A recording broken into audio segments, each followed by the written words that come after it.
It was Black Friday yesterday and I left the house and I made some purchases.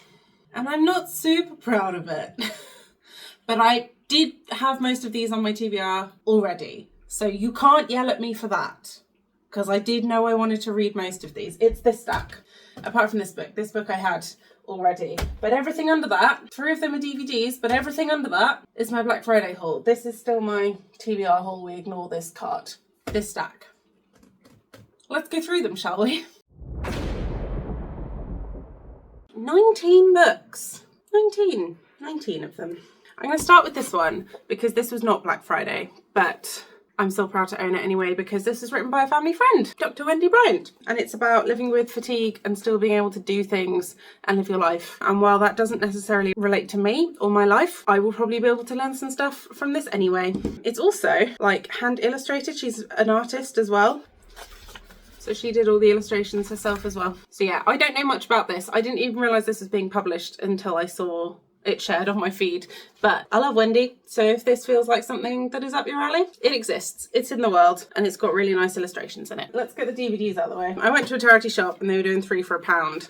So I got Robin Hood and then I got Mamma Mia 1 and Mamma Mia 2. Because I don't own them on DVD, and if streaming services go tits up, I don't own any of the rights to the things that I love watching, so I'd rather own a lot of them on disc. Okay, then the other 2 books that I got from the charity shop, I got The Starless Sea by Erin Morgenstern because I've heard a lot of people like this, and it's set in a library and it's about books and library books, and I am in 2 minds about whether I'll actually enjoy the writing, but it cost me £1.50, so if I hate it, it's not the end of the world. I can't remember if I've heard of this book as something that I would like before, but I've definitely heard of this book and seen it around. It's The Essex Serpent by Sarah Perry. And what really got me was the fact that it talks about the Essex Serpent being an actual creature in this book. And we all know I love a weird fantasy creature in a book. So we're gonna give it a go. It does sound like there's gonna be a romance plotline, and I hope it is not too odious, but we're gonna give it a go. It's a little bit battered, it's a little bit torn up, and there's a sticker on there that I'm not optimistic I'm gonna be able to get off without ripping it. But I own it now. Again, £1.50 either way. Is it pretty underneath? No, but it does have nice end pages. Then I got Parable of the Sower. I got this from the last bookshop in Bristol where every book is £5. When I first moved here, every book was £3. So that makes me sad. But £5 for a new book is still pretty good. Parable of the Sower has been on my TBR since I finished Kindred. Everyone references this. I watched the Abbott Elementary episode, the book club episode where they read Parable of the Sower last night. So now I really do feel like I have to read this. I think it's another Afrofuturism book. Yeah, dystopian. But that's as about as much as I know about it. And I knew about as much when I went into Kindred, and that was still really, really powerful. So we're gonna read that. I also found Allow Me to Introduce Myself by Onyinwa Binelli. I've never heard of this book, but it's hard not to see it in a bookshop because it's so bright. And it's about a girl who was the victim of like mumfluencing and family vlogging and stuff like that. I don't know how to pronounce this because it's got a lot of accents I'm not familiar with, but Anuri Chinasa has had enough. She was the unwilling star of her stepmother's social media empire before mumfluencers were even a thing. For years, Ophelia documented every birthday, every skinned knee, every milestone and meltdown for millions of strangers to fawn over and pick apart. Now, 25 years old, Anuri is desperate to escape her public past and start living on her own terms. But so far, it's not going well. She can barely walk down the street without being recognised, her PhD application is still unfinished, and her drinking problem is getting worse. She wants her stepmother out of her life, but Ophelia has made it very clear she won't let go without a fight. But when Ophelia starts pushing Anuri's 5-year-old sister Noelle down a similar path, she reaches breaking point. Anuri won't watch history repeat itself. Allow Me to Introduce Myself is a darkly funny, heartfelt satire about the dangers of social media and the deceptive allure of picture-perfect existence. I don't think that this could be more relevant at the moment. It's a topic that I am like morbidly interested in because I think it's insane how much some families, some mothers, some fathers share about their kids who have no consent, who are not getting anything in return for the labour that they're putting in, and the fact that their whole childhoods are being turned into entertainment for other people. And a lot of the time not for the people that you might think. There is a horrible, horrible dark side to mumfluencing, and I would like to see if that delves into this or if it just goes in another direction. But I think in the wake of the Ruby Frankie case and I'm Glad My Mum Died, Jeanette McCurdy's memoir, I think this is going to be more relevant than ever, and I have huge, huge hopes. Then I picked up Delicate Condition. I will be able to pick that sticker off, just not right now, by Danielle Valentine. I follow Danielle Valentine on TikTok. This is supposed to be a feminist reimagining of Rosemary's Baby, but Danielle gives some really, really good writing advice on her TikTok, and I have used it in the past and it's been really helpful to me. So I'm excited to see what she's done with that writing advice for her own situation. Oh, that's lovely. Nice big spacing. I was going to say that's quite a thick book otherwise. I think I have read Rosemary's Baby, either that or I've seen the film. I don't think that I will like reread it or anything beforehand because I can remember the general gist. But this is about an actress who is desperate to have a family and is going through IVF, and someone starts playing twisted games with her during that process. So I think it's going to be quite dark and it's going to touch on a lot of themes that I can be a bit iffy about. But I think if it's done well, this could be a fantastic book. So I'm excited. Then I went back to charity shops. I got Goth Girl, a really nice hardback edition. Goth Girl and the Wuthering Fright, which is written and illustrated by Chris Riddell, who is just a fantastic author and illustrator. He illustrated all of the Edge Chronicles, which were hugely informative, the type of art that I lean towards at the moment. And I've never read any Goth Girl. It's middle grade, but so is the Edge Chronicles, and I still go back and reread those sometimes. And it's sprayed edges. Like, I couldn't not pick this up. How much does it cost me? $1.99. I wasn't gonna not pick that up. Then I went to Waterstones because Waterstones were doing double stamps for Black Friday and then triple if you spent over 100, and I took that as a challenge because I'm a sucker for marketing schemes. So this is the stack from Waterstones from now on. I got this.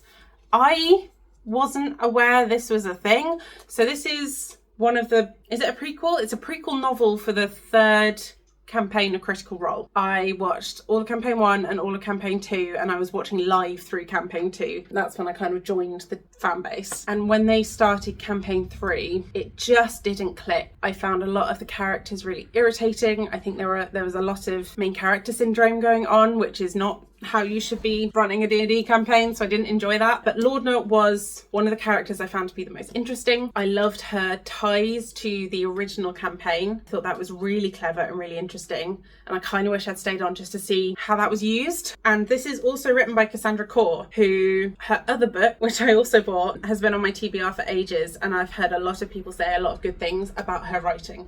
So the fact that it's a book about Lordna by an author I know and I'm really interested in reading, like, I couldn't not pick this up. I think this will be really nostalgic, going back into that era of Critical Role lore, and I get a bit more of Lordna without having to watch 4-hour streams, which is not something I have the spoons to do anymore. So yeah, really excited about that. Then I picked up Graveyard Shift by ML Rio. I didn't realise how small this was. There's a lot of small books in this haul because I think I'm coming to the conclusion that I just really like reading small books. I've not read any ML Rio before, but I have heard people say good things, and it's really short. So, like, how bad could it be? Really. It says, one dark October evening, they find a freshly dug grave where no grave should be. What secrets are lurking in the dark? They have until dawn to find out. So it literally takes place during the expanse of one graveyard shift, and I find that concept really intriguing. Speaking of short books, I paid $9.99 for Weasels in the Attic. Look how small that is. I couldn't, like, I don't really know what it's about, but George calls me a weasel quite a lot of the time, so I couldn't not buy it. It was so short. It says, two old friends meet across 3 shared meals. In the back room of a pet shop, the 2 men snack on dried shrimps and discuss fish breeding. In a remote new home in the mountains, they look for a solution to the weasel infestation. During a dinner party in a blizzard, a mounting claustrophobia makes way for uneasy dreams. Yeah, I have no idea what to expect from this. Then I got The Silverblood Promise by James Logan.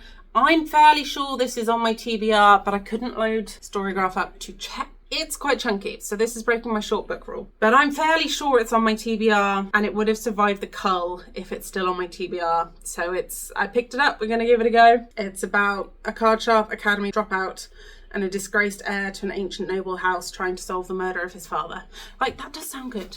That does sound good. This is called Invisible Kitties. That is basically the only reason I bought it, and it's short. The blurb is very short. It says, "Cat was everywhere at once, splayed in all directions, but too soft to get in our way. When a young couple accidentally come into possession of a playful kitten, their daily routine and cramped apartment is turned upside down, so they find their peaceful existence forever altered. Charting the couple's ever-evolving relationship with cats. Some they live with, others who exist only in their imagination. Invisible Kitties is a meditation on the quiet moments of everyday life and a celebration of cats in all their many magical, chaotic, and extraordinary forms." As someone who has a kitten who is now 6 months old and lives in a cramped apartment with my partner and said kitten, this just feels very on the nose. Then I picked up Welcome to the Yunnandong Bookshop. I read the Morisaki Bookshop and quite enjoyed it, and I think this is going to be along the same lines. It's about someone who gets burned out, abandons her life, and opens a bookshop, and it's about the people in her bookshop that she forms relationships with. I think this could be quite cute and quite cozy and quite like gentle on the brain.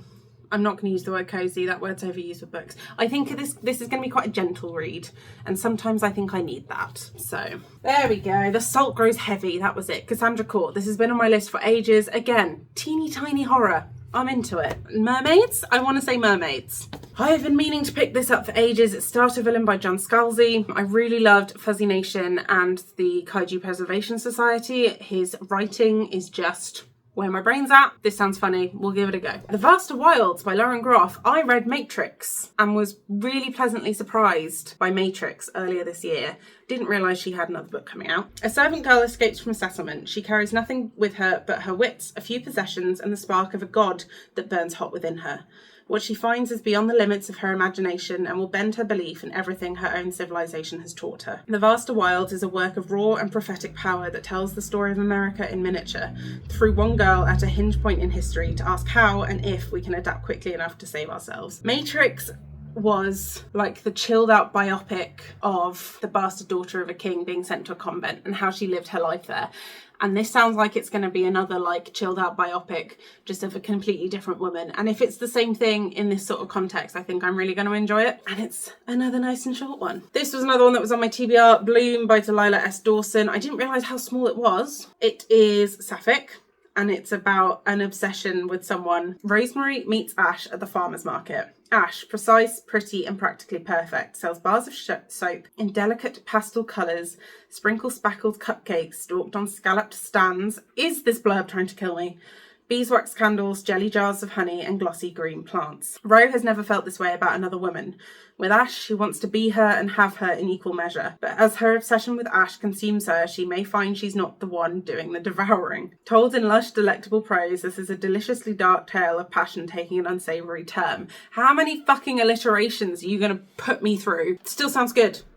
Like, I went to the horror section and was just like, yep. Yeah, I picked up about 5 books without reading them blurbs because I recognised them all, and that was one of them. So we'll just see. We'll see if I like it. This was another one, Black Sheep, Rachel Harrison. I really enjoyed Such Sharp Teeth. I haven't had a chance to pick up Black Sheep, and I don't remember what it's about, so I have it now. Then I also picked up My Throat an Open Grave by Tony Bovellino. In the small town of Winston, Pennsylvania, they fear the Lord of the Wood as much as they fear God. According to legends, ghosts of the nearby forest steal unattended babies, leaving enigmatic tokens of wood and bone in their place.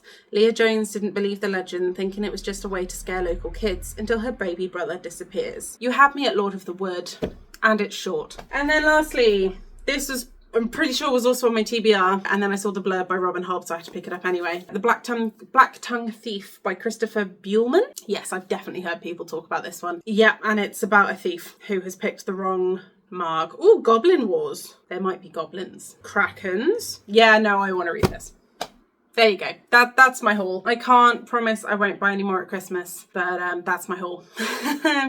Gold star for me. So literally 2 days after I filmed that video, I bought 2 more books. So I went to Glastonbury and I got Song of the Huntress by Lucy Holland. This has been on my TBR for a little while. It's set around Glastonbury, so it felt apt that I should buy it from there. This is set in Britain in 60 AD. Hoping to save her lover and her land from the Romans, Herla makes a desperate pact with the Otherworld King. She becomes Lord of the Hunt, and for centuries she rides, reaping wanderers' souls, until the night she meets a woman on a bloody battlefield, a Saxon queen with ice blue eyes. Queen Ethelberg of Wessex is a proven fighter, but after a battlefield defeat, she finds her husband's court turning against her. Yet King Ein needs Ethel more than ever. The dead kings of Wessex are waking, and Ine, I need to look that up, must master his bloodline's ancient magic if they are to survive. Something dark and dangerous is at work in the Wessex court. As she and Ethel grow closer, Herla must find her humanity and awake to break the curse before it's too late. Sapphic wild hunt around Glastonbury. Yes. And then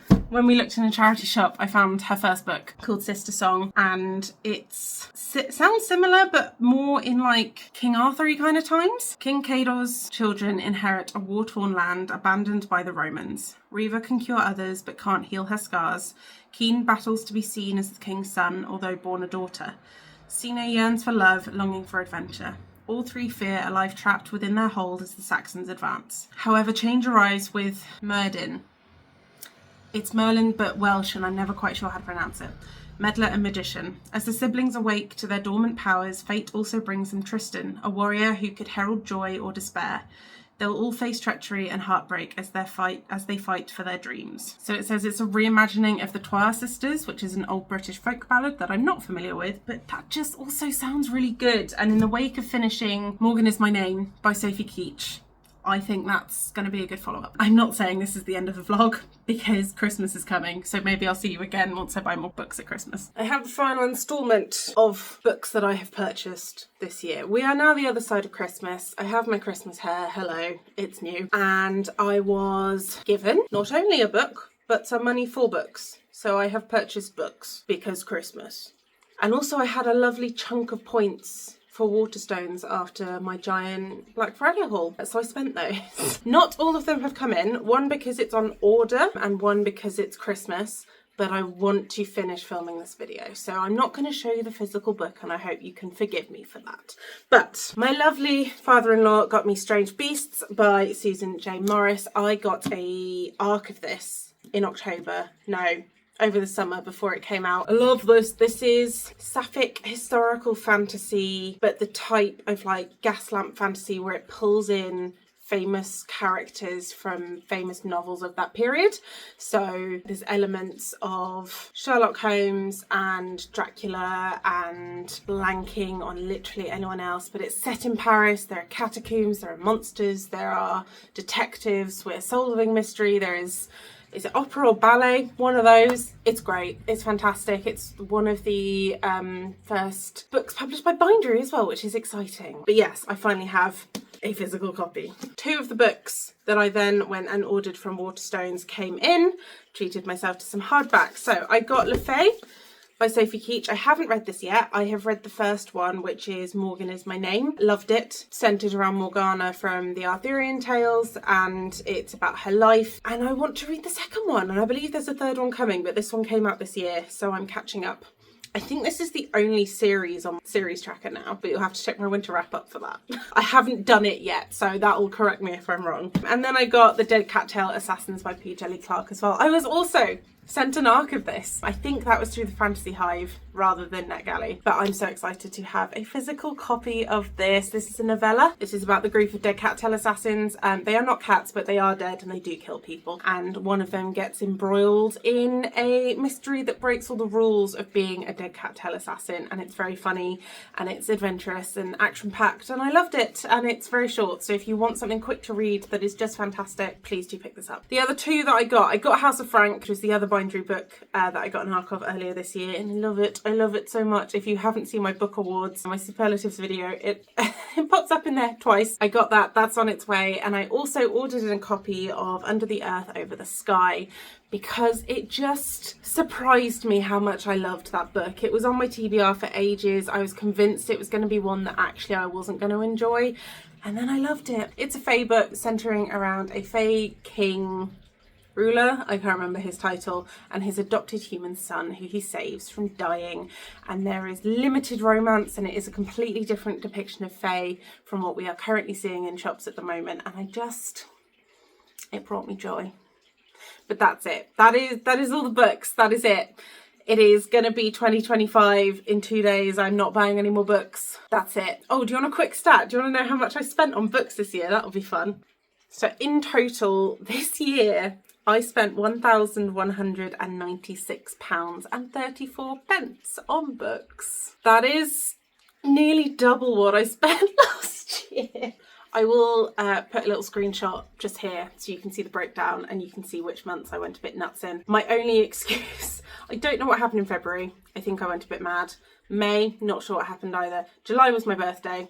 I feel like that's good enough excuse. And then November was Black Friday. And the reason that December is 0 is because I used the points from my Black Friday haul. So I feel like the November one stretches across December, like that's technically 2 months anyway. I'm not justifying it. I spent it. I have those books. I'm going to see if I can go back to my habit of audiobooking or library booking the books first before I buy them, because I unhauled a lot of unread books. No, I unhauled 15 unread books this year, which was 9% of everything I bought. I read 80% of everything I bought, which I think is pretty good, but I also DNF'd a lot, and that's one of the things I'm changing in my spreadsheet for next year, I think, is I'm actually going to log which ones I've DNF'd, because if I DNF'd them or read them, I ticked my red box. So technically, percentage read includes all my DNFs, which I've changed for next year. I think that's a better way of doing it. But yeah, over £1,000 on books. It is like one of my main hobbies. I do read a lot. I don't really know how to feel about that. Let me know if you have any strong opinions about it. If you got any books for Christmas or you are going to buy any books this festive period, let me know what they are down below. Feel free to like and subscribe. My Patreon is linked down below if you want to support this channel. And I will see you in the next video with more Christmas hair. This is sticking around for a while. Bye!